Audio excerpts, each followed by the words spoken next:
우리는 세상을 바꾸어 보고 싶은 생각이 들 때가 있습니다. 정치가 맘에 안 들고 세상살이가 내 맘에 들지 않고 돈은 쓰고 싶은데 돈은 쓰고 싶은 만큼 없고, 이명박 대통령이 내 맘에 들 수도 있고 들지 않을 수도 있습니다.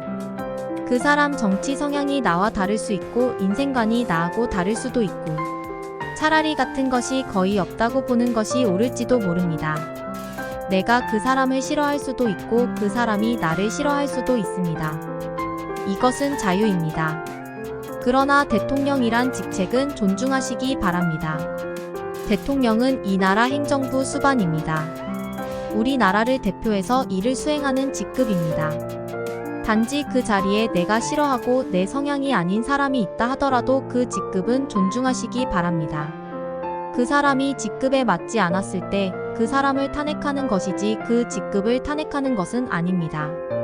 남을 존중하지 않는 사람들이 자기를 존중해 주지 않는다고 불평합니다. 남이 자리하고 있는 그 직급을 존중하지 못하면서 자기 직급은 존중해 달라고 합니다. 회사에서는 상급자를 존중하면서 살아갑시다. 그 사람을 싫어할지라도 그 직급은 존중되어야 합니다. 그 직급을 존중하지 않으면 그가 가진 직급도 존중을 받지 못합니다. 남을 사랑한다는 것은 곧 자기 스스로를 사랑하는 길입니다. 만약 증오와 시기로 상대방을 미워한다면 결국엔 자신의 마음에도 상처를 입게 됩니다. 증오의 화살은 다른 사람에게도 상처를 입히지만 그 화살은 결국 자신을 향해 되돌아오기 때문입니다.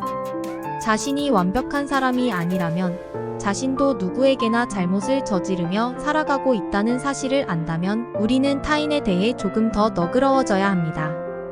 자신이 존중받길 원한다면 내가 먼저 상대를 존중해야 합니다. 우리가 사회생활을 하거나 회사 생활을 할 때 갈등이라는 단어가 많이 나옵니다. 직장 상사와 또는 동료와 또는 부하 직원 간에도, 부부나 주변의 친구들과도 갈등은 자주 발생합니다. 거기다 나이 차이로 오는 사고의 차이로 인한 세대 갈등이라는 단어도 자주 듣습니다. 인간에게는 크게 두 가지 욕구가 존재합니다. 접근과 회피 또는 작용과 반작용. 욕구는 인간에게 생각을 하게 하고 그로 인한 행동을 함으로써 사람들 사이에 소통을 만들어냅니다. 그러니까 상황은 같을지라도 각계 개인의 욕구에 따라 말과 행동이 달라지게 됩니다. 인간의 4대 욕망은 식욕, 성욕, 명예욕, 금전욕이라고 하지만 사회가 분화되면서 다른 세분화된 욕망에 대한 표현들이 있습니다. 그러나 이 욕망은 인간의 생각을 만들어내는 욕구를 이해할 방법이 없습니다. 사람들이 생활을 하면서 뭔가가 자기가 원하는 것을 얻고자 할 때 추구하는 것을 접근 동기라고 하고, 반대로 싫어하는 것을 피하고 싶어하는 욕구를 회피 동기라고 합니다. 사람들 간의 대화는 이 두 가지 중에 한 가지가 반드시 결부가 됩니다.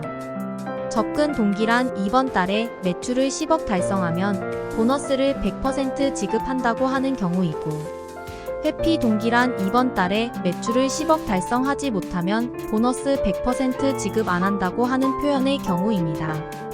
같은 의미의 말이지만 접근법이 다른 경우입니다.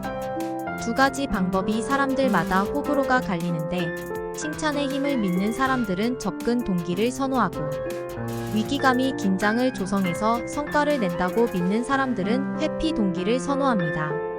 접근 동기나 회피 동기를 선택해야 하는 경우가 생기는데, 사람들은 그 말이 진정성이나 진심 어린 느낌이 있어야 마음의 문을 열고 반응을 합니다. 그런데 그 두 가지 동기를 선호하는 사람의 반대적 접근으로 사용하는 경우, 진심으로 설득을 하려고 하면 할수록 오해의 확률이 오르는 부작용이 생길 수 있습니다. 그러니까 이런 경우는 당사자가 노력하면 할수록 결과는 더 나빠질 수 있습니다. 우리는 사회생활을 하면서 자기 자신이 진정성을 가지고 최선의 노력을 하면 인정받을 수 있다고 생각하는데 부족한 게 있습니다. 경우에 따라 접근 동기와 회피 동기를 적절하게 사용하는 지혜가 필요합니다. 접근 동기가 효과적인 경우는 길고 오래 해야 하는 일 또는 결실이 먼 미래에 나타날 수 있는 일을 해야 하는데, 그 상대가 좋아하는 걸 미리 숙지하고 대화의 문을 열면 진정성과 중요도가 높아지고 설득의 확률이 높아지게 됩니다. 그러나 회피 동기가 효과적인 경우는 지금 당장 해야 하거나 안 하면 안 된다거나 결과를 빨리 도출해야 하는 경우 그 상대가 싫어하는 것을 미리 숙지하고 그 사람이 그것을 회피하기 위해서 노력해야 하는 걸 인지시키면 진정성과 중요도가 높아지고 설득의 확률이 높아지게 됩니다. 보험회사가 주로 사용하는데 은퇴 설계 프로그램은 접근 동기를 사용하고 실손 보험 프로그램은 회피 동기를 사용한 접근법을 사용합니다.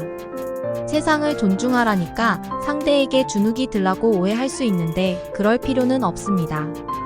물론 상대하기가 좀 어려운 상사를 만날 수는 있습니다. 그러나 조직에서 당신이 맡은 자리에서 당신의 일을 하는 것이지 상대보다 못하다는 생각을 할 필요는 없습니다.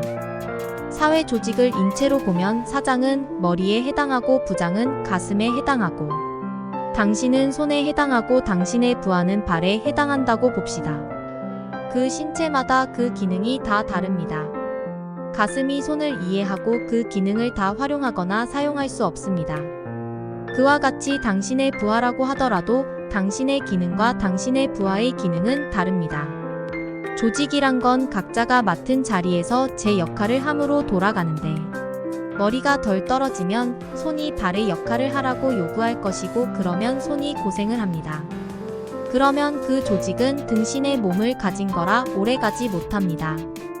사장이라면 그 몸으로 더 많은 수익을 내기 위해서 조직을 건강하게 유지해야 하고 각자가 자리에서 제 기능을 발휘하도록 유지하지 그렇게 멍청한 짓거리를 하지 않습니다. 그러니까 당신은 당신이 맡은 자리에서 당신이 충실하게 몸의 기능에 맞게 제 기능을 충실히 한다면 주눅 들지 말고 열심히만 하면 됩니다. 가슴에 있는 사람은 이미 발이나 손의 기능을 해본 경험이 있기 때문에 그 사람이 가진 경험이 당신보다는 나을 수 있습니다. 그런 점은 빨리 받아들이고 그 사람의 과거 경험이 당신의 지금 기능보다는 떨어질 수도 있기 때문에 그럴 때는 당당하게 자신의 의견을 피력해서 당신의 최선을 다할 수 있게 말을 해야 합니다. 이것이 주눅이 들지 않고 당당한 것입니다. 그러나 당당하다는 것이 자만을 하면 안 되는 함정이 있습니다. 상대가 무리한 애기를 할 때 당신의 의견을 개진해보고 그래도 하라고 요구를 받으면 그것은 상사의 명령이 되니까 수행을 하세요. 그리고 그 결과를 그대로 보고하면 됩니다. 당신은 이미 하기 전에 당신의 견해를 밝혔고 그래도 하라는 지시를 받아 수행했기 때문에 그 일의 결과에 대해서는 그 상사가 책임을 져야 합니다. 물론 그런 책임을 당신에게 덮어 씌우는 경우도 생길 수 있지만 그 상사는 마음에 짐을 지고 가게 되고 다음에도 유사한 일이 생겼을 때 당신에게 무리한 요구를 하는 것은 줄어들게 됩니다. 또한 그런 모습은 당신 부하에게 당신에 대한 존경이 생기게 합니다. 존경은 남이 내게 해줘야 받는 것이지 내가 원한다고 받아지는 것이 아닙니다. 작은 손해나 시간의 손실은 그런 것으로 보답을 받을 수 있습니다. 당신에 대한 투자로 생각하고 인생을 살아가세요. 시간은 나이를 먹으면서 더 빨리 지나가는 듯 합니다. 10대는 10km 속도로 지나갔었는데 60대는 이미 60km 속도로 달려가고 있습니다. 올 한 해도 어떻게 지나간 건지도 모르게 벌써 12월 중순입니다. 인간은 나이를 먹어가면서 경험이 많아지면서 시간이 빨리 지나가게 됩니다. 이 부분이 나와 다른 시간의 길이를 느끼는 사람들과의 세대 차이가 되고 그들이 보는 시간과 내가 보는 시간의 차이에서 오는 다른 접근법으로 인한 갈등이 유발되게 됩니다. 일반화시켜 본다면, 나를 시간의 기준으로 본다면 나보다 연장자들은 회피 동기로 대화를 시작하는 게 효과적이고 나보다 나이가 어린 사람들은 접근 동기로 대화를 시작하는 게 효과적입니다. 만약에 다르게 접근을 한다면 설득을 하는 것은 더 어려울 수도 있다는 걸 생각해야 합니다.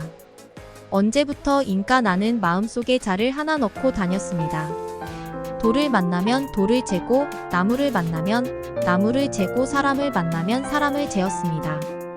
물 위에 비치는 구름을 보며 하늘의 높이까지 잴 수 있을 것 같았습니다. 나는 내가 지닌 자가 제일 정확한 거라고 생각했습니다.